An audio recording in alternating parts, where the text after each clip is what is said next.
बिस्मिल्लाहिर्रहमानिर्रहीम, अस्सलाम वालेकुम जी। मैं नजमुल हसन बाजवा हूँ। नाज़रीन किराम, एक राब्ता हुआ है और ये बहुत बड़ा राब्ता है। इस राब्ते के बाद ख़बरें ये हैं, शुनीद ये है कि बड़ा ब्रेक थ्रू भी हो सकता है, बल्कि उसके कुछ आसार भी नज़र आ रहे हैं। ये जो राब्ता हुआ है नाज़रीन किराम, ये बताया ये जा रहा है कि दो हाफिज़ कुरान साहिबान के दरमियान राब्ता हुआ है। इसके अंदर जो है ना वो कुछ बातें की गई हैं इधर से और कुछ बातें की गई हैं उधर से। असल में ये एक पैगाम रसानी हुई है दोनों हाफिज़ कुरान साहिबान के अंदर, और कुछ चीज़ें जो है वो तय होने की जानिब जो है ना वो फिर बढ़ रही हैं।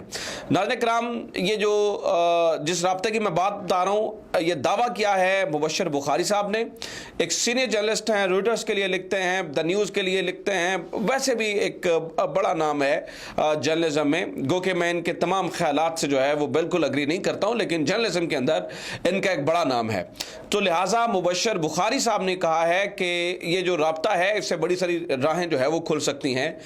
एक हाफिज़ कुरान साहब जो जिनकी बात की जा रही है, उनका तो सबको जो है ना वो इल्म होगा, सबको जो है ना वो उसका अंदाज़ा भी हो गया होगा कि किस हाफिज़ कुरान साहब की बात हो रही है। जबकि बताया ये जाता है कि एक हाफिज़ कुरान जो हैं वो सुप्रीम कोर्ट के अंदर भी हैं, और ये राब्ता जो है वो पहले वाले हाफिज़ कुरान साहब और जो सुप्रीम कोर्ट वाले हाफिज़ कुरान साहब हैं, इन दोनों के दरमियान हुआ है।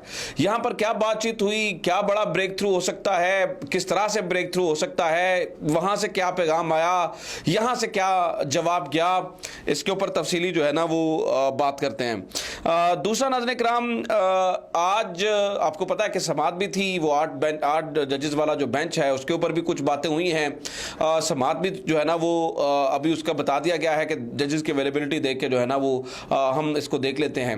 अगर समाअत के अंदर इतना लेट करना था, अब सवाल आज ही हमारे ज़हनों में आया, और पर्टिकुलरली मैं और मेरी टीम बैठ के सोच रहे थे कि अगर समाअत को थोड़ा सा लेट करना था तो फिर बेंच जल्दी क्यों बना लिया। तो फिर हमने इधर उधर जो है ना वो फ़ोन शोन भी घुमाए और ख़ुद भी थोड़ा सा इस बारे में ब्रेनस्टॉर्मिंग की, तो अंदाज़ा हुआ कि चीफ जस्टिस कमाल जहानत का मुजाहरा कर गए हैं, और इस तरह से जस्टिस काजी फायज ईसा के हाथ से एक अहम तरीन इख्तियार वापस ले लिया गया है। ना सिर्फ जस्टिस काजी फायज ईसा बल्कि एक और अहम जज से भी जो है ना वो ये इख्तियार समझ लीजिएगा कि उनके हाथ से चला गया है, चीफ जस्टिस उमर अता बंदयाल की जहानत से। तो इसके ऊपर भी जो है ना वो बातें हुई हैं, कुछ पैमरा के हवाले से बातें हैं, कुछ आज वकीलों के आने के हवाले से बातें, उसको काफ़ी सारी चीज़ें डिस्कस करने के लिए सबसे पहले बात करते हैं जो राब्ता हुआ है।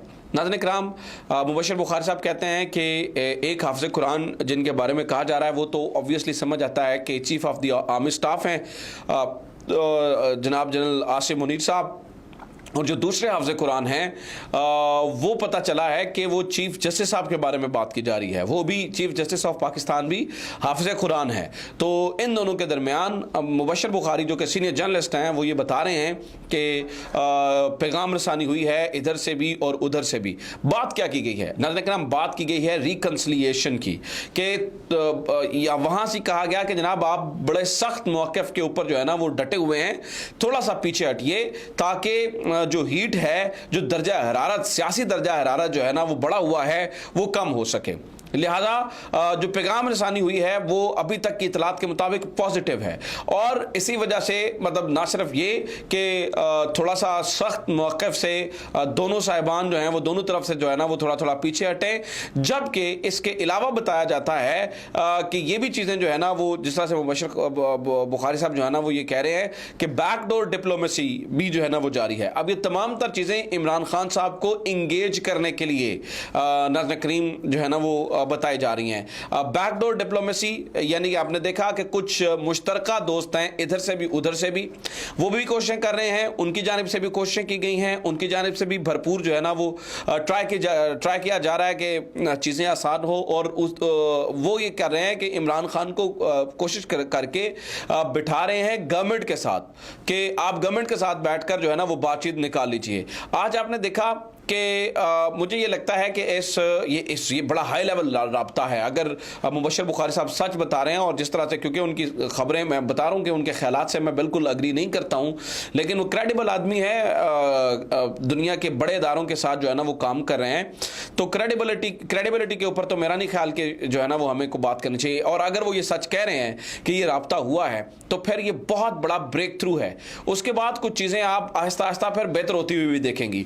पीडीएम जो दिन रात जो है ना वो खड़े होकर हर किस्म का बयान देती है, जैसा कि उन्हें लगता है कि पूरी दुनिया उनके कंट्रोल में है, जितना कॉन्फिडेंस है इस टाइम उनके अंदर, उनका ये कॉन्फिडेंस कम होगा। आज देखिए फौरी तौर पर समाअत नहीं हुई है सुप्रीम कोर्ट की जो रूल्स एंड प्रोसीजर्स हैं उसके ऊपर भी, और कुछ चीज़ें जो है ना वो इमरान खान की तरफ से भी बेहतरी जो है ना वो निकलेगी। ऑब्वियसली मिल बैठकर चीज़ों को जो है ना वो चीज़ों का हल निकालने के ऊपर एक कदम जो है ना वो आगे बढ़ा जाएगा। अच्छा, ये यहाँ तक तो ठीक है, चलें इस राब्ते तक तो ठीक है। दूसरा नाज़रीन किराम एक और अहम तरीन मामला हुआ है। मैंने जैसे बताया कि आज चूँकि समाअत तो उस तरह से नहीं हुई, नोटिस जारी हुए हैं, तमाम सियासी जमातों को इसमें फरीक बनाया गया है, अटॉर्नी जनरल को बनाया गया है, इसके अलावा जो है ना वो बार्स को बनाया गया है, सुप्रीम कोर्ट बार है, पाकिस्तान बार है, इन तमाम को इसमें फरीक बनाया गया है। मैं ये सोच रहा था और हमारी टीम ये सोच रही थी कि भाई अगर मतलब आपने आज समाअत नहीं करनी थी या कल समाप्त नहीं करनी और आप इसे कह रहे हैं कि ठीक है बेंच की अवेलेबिलिटी पे देखते हैं, तो आपने इस केस को इतना जल्दी लगाया क्यों? इसके अंदर नाज़रीन किराम इस बात को समझिएगा कि मुझे ये लगता है कि चीफ जस्टिस ऑफ पाकिस्तान ने बड़ी कमाल ज़हनियत से जो है ना वो ये सब कुछ किया है। वो कैसे, अगर ये बिल कानून बन जाता, ये एक्ट कानून बन जाता, जैसे कि और 7 दिनों के बाद उसने बन जाना था, और तब इस कानून को ही चैलेंज किया जाता, तो जब ये कानून चैलेंज होकर सुप्रीम कोर्ट में जाता तो सुप्रीम कोर्ट के अंदर इसी कानून के तहत जिसको चैलेंज किया गया है, इसी के तहत बेंच बनाने के लिए चीफ जस्टिस ऑफ पाकिस्तान को 2 बंदों की राय लेनी पड़ती। एक जस्टिस काजी फायज ईसा और दूसरे जस्टिस तारिक। ये दोनों जो है ना वो सीनियर तरीन जजेस हैं, और ये 3 लोग जो है ना वो बैठकर फैसला करते हैं कि कौन सा बेंच बनना है और उस बेंच के अंदर जो है ना वो किस तरह जो है ना वो कौन कौन से जजेस रखने हैं, ये दोनों फैसला लेते हैं। लिहाजा चीफ जस्टिस ऑफ पाकिस्तान ने उसके कानून बनने से पहले ही इस बेंच को बना दिया है, ठीक है, अपना इख्तियार इस्तेमाल कर दिया है। और अपने उनके इख्तियार इस्तेमाल करने का फ़ायदा ये होगा नाज़रीन किराम, ये तमाम जजेस जो इस बेंच के अंदर शामिल हुए हैं, इन जजेस के बारे में जो है ना वो कहा जाता है कि ये शानदार करियर के हामिल लोग हैं, और ये जो लोग हैं ये आइन के साथ खड़े होने वाले लोग हैं, ये कानून के साथ खड़े होने वाले लोग हैं। लिहाजा जो मामलात या जो चीज़ें या जो ख्वाहिशात इस वक्त जो है ना वो सो कॉल्ड पार्लियामेंट की हैं, क्योंकि ये सो कॉल्ड पार्लियामेंट इसलिए है क्योंकि इसमें एक बड़ा हिस्सा तो बैठा ही नहीं है, और ये ज़ाती मफादात के लिए ये सब कुछ हो रहा है, वो पूरा नहीं हो सकेगा।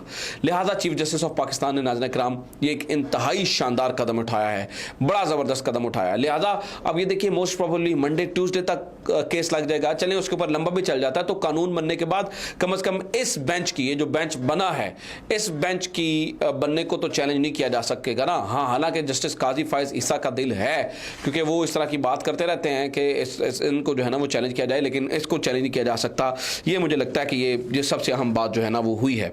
अच्छा, ये मैं आपको बता दूं कि आज नाज़रीन किराम कोर्ट के बाहर एक और बड़ा मज़ेदार मंजर देखने को मिला, जिससे मुझे लगता है कि चीफ जस्टिस उमर अता बंदयाल का हौसला मजीद बढ़ रहा है। आज एक बहुत बड़ी तादाद के अंदर वकला बैनर्स उठाकर, वकला आम लोग नहीं, वकला बैनर्स उठाकर सुप्रीम कोर्ट के बाहर इकट्ठे हो गए, और वो क्या करना चाह रहे थे, वो इजहार यकजहती करना चाह रहे थे चीफ जस्टिस उमर अता बंदयाल से। इसका मतलब ये है कि जो वकील हैं वो चीफ जस्टिस के साथ हैं। अच्छा, यहाँ पर एक और टेक्निकल मामला भी है। देखिए, पाकिस्तान बार ने इस केस के ऊपर जिसके बारे में मैंने आज बात की है, उसके ऊपर ये 8 जजेस वाला जो बेंच है, इसके अंदर उन्होंने हड़ताल का ऐलान किया है। तो आप कहेंगे बार्स तो फिर इसका मतलब है सुप्रीम कोर्ट के साथ नहीं है। नहीं, ये सिर्फ पाकिस्तान बार है, इसकी भी काफ़ी सारी वजूहात हैं। देखें, जिस पार्टी के ज़्यादा लोग ताकत में होते हैं वो फैसला करते हैं। हालांकि पूरे पाकिस्तान के अंदर जो ज़्यादातर बार्स हैं, ठीक है, वो बेशक सुप्रीम कोर्ट बार है या फिर लाहौर बार है या बाकी जो ज़्यादातर बार्स हैं नाज़रीन कराम, वो इस वक्त सुप्रीम कोर्ट के साथ जो है वो खड़ी हुई नज़र आती हैं। सुप्रीम कोर्ट के साथ जो है वो खड़े हुए उनको जो है ना वो देखा जा सकता है। तो ये अब तक का मामला है, ये अब तक की चीज़ें हैं, ये सब कुछ हो रहा है। उम्मीद करता हूँ ये वीडियो आपके लिए इन्फॉर्मेटिव रही होगी। वीडियो शेयर करें, चैनल को सब्सक्राइब ज़रूर करें। अपना ख्याल रखिए। खुदा हाफ़िज़। पाकिस्तान जिंदाबाद।